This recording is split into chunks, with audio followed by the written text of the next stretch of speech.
Thanks, Tom. I would have gotten out of my seat fast, but I didn't know how long that intro would go.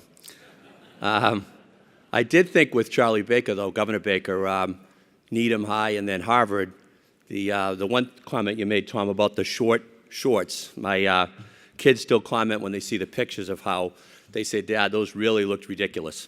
So it's like, well, we thought they were pretty cool. All right, well, you're going to hear a series of overviews now on the different markets. I did notice, although it's a little bit blinding once you actually get up here, that a number of you are still standing, and if you care to sit down, there's a number of seats up toward the front. If you get tired or whatever, there's a lot of seats still up at the front if you care to sit down along the sides.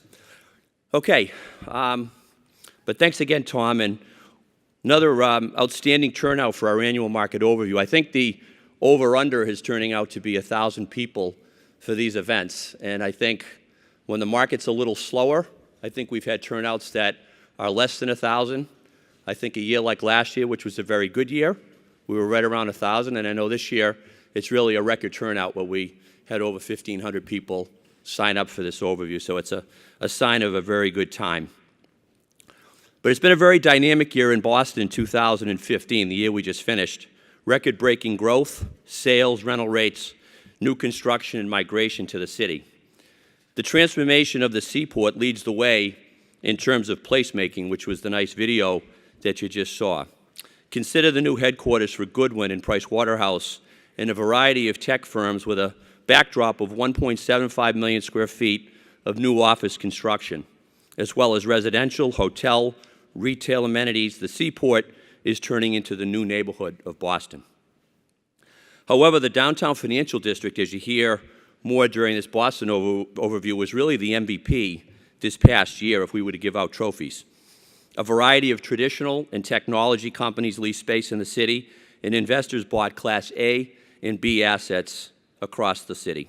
The catalyst for this resurgence is best symbolized by the Millennium Residential Tower. If you see that going up in the center of the city, and when it's completed, it will be the third tallest building in Boston at 690 feet.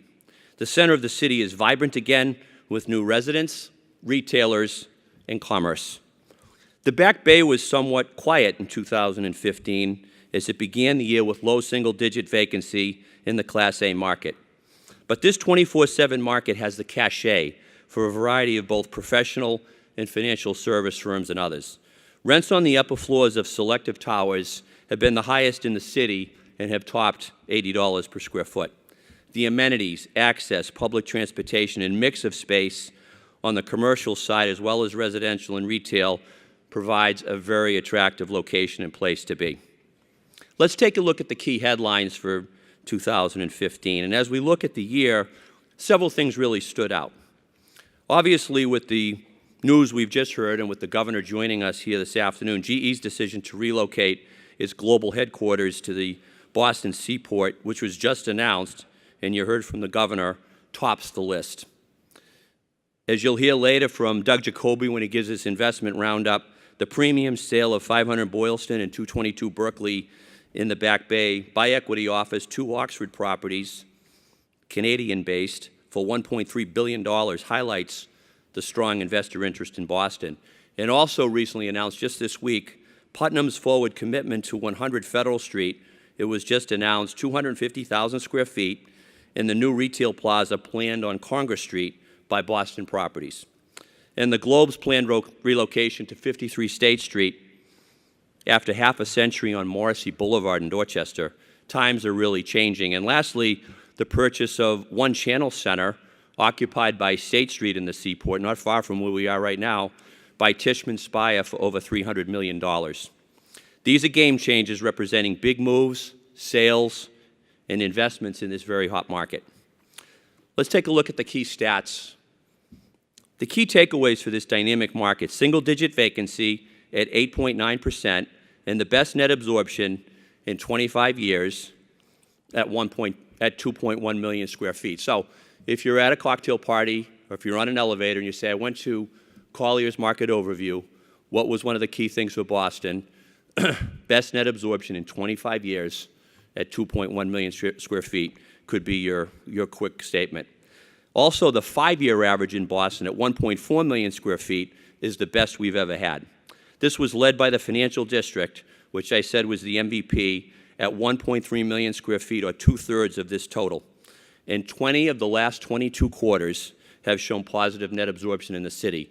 This is why we've had the strong recovery that we have in Boston.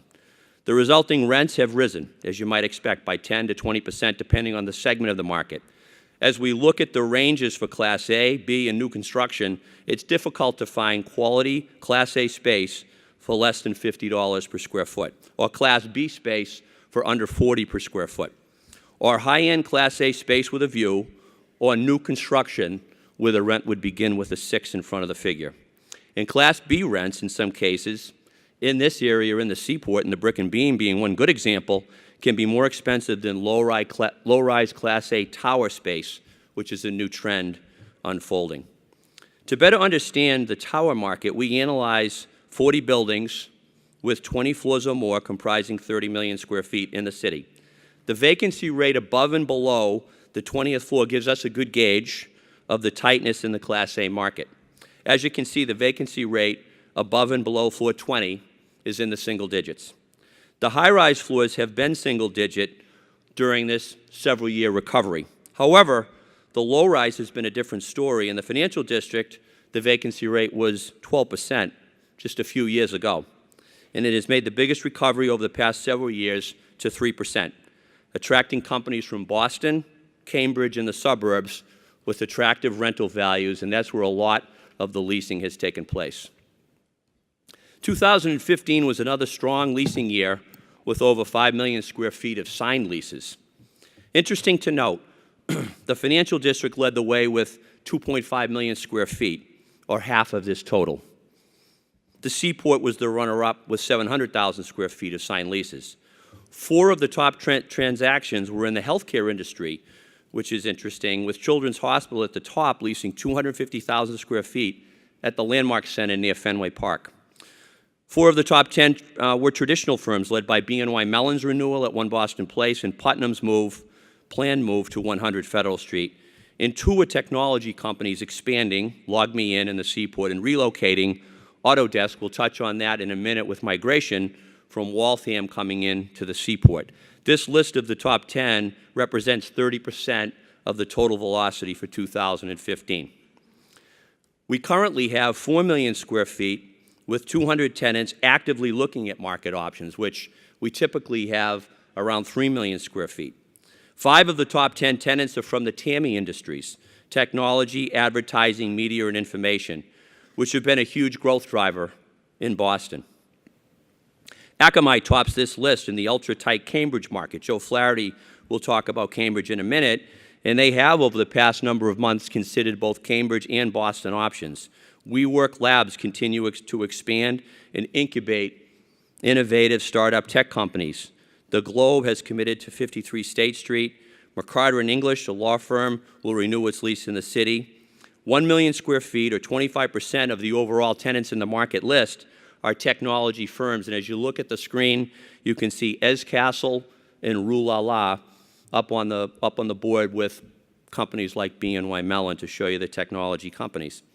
Lastly, there are only 7 options in existing buildings with blocks of space greater than 100,000 square feet.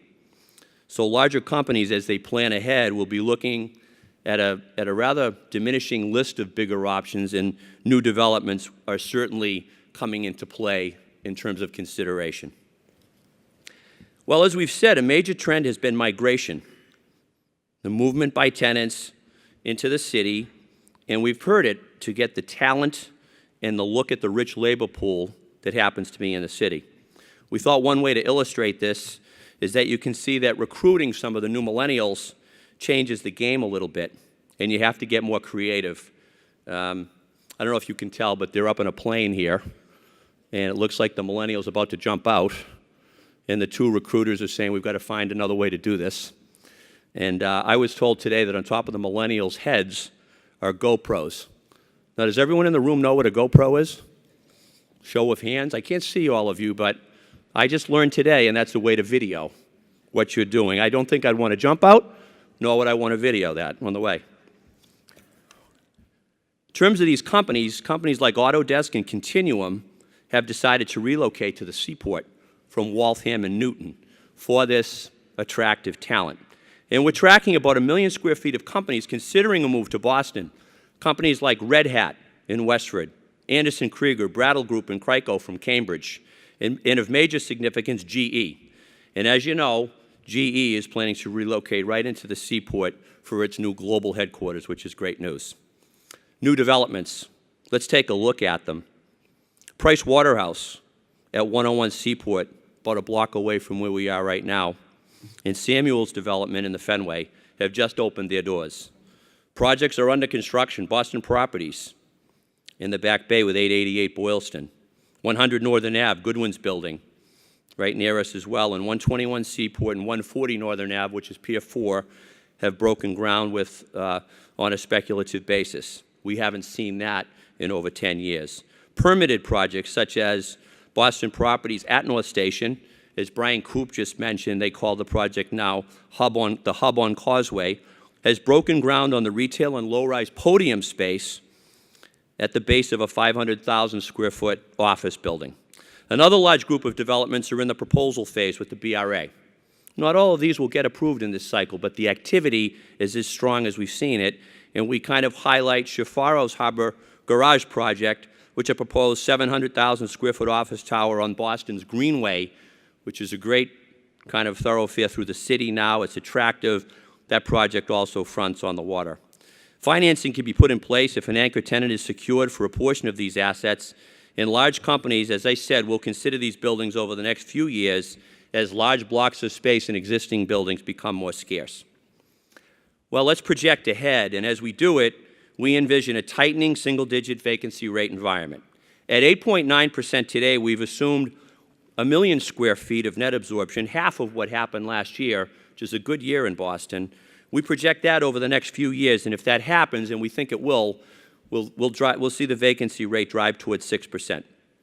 There can be corrections. We could have a technology bubble. We could have interest rate shocks or world events, but we think the market in Boston is fundamentally sound, a diverse tenant base, stable ownership, strong domestic and foreign capital with interest, and we've talked about the talent pool that is here. We think we can weather most storms that would come our way, and we predict continued growth with cautious optimism. After all, we're from Boston, and we're a little bit conservative.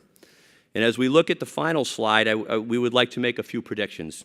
We can see, looking ahead, the big one would be continued upward pressure on rent because of the positive net absorption. And again, 2.1 million square feet was absorbed last year, best in 25 years. As a result, building sales will continue. You'll hear more about that from Doug with all asset classes.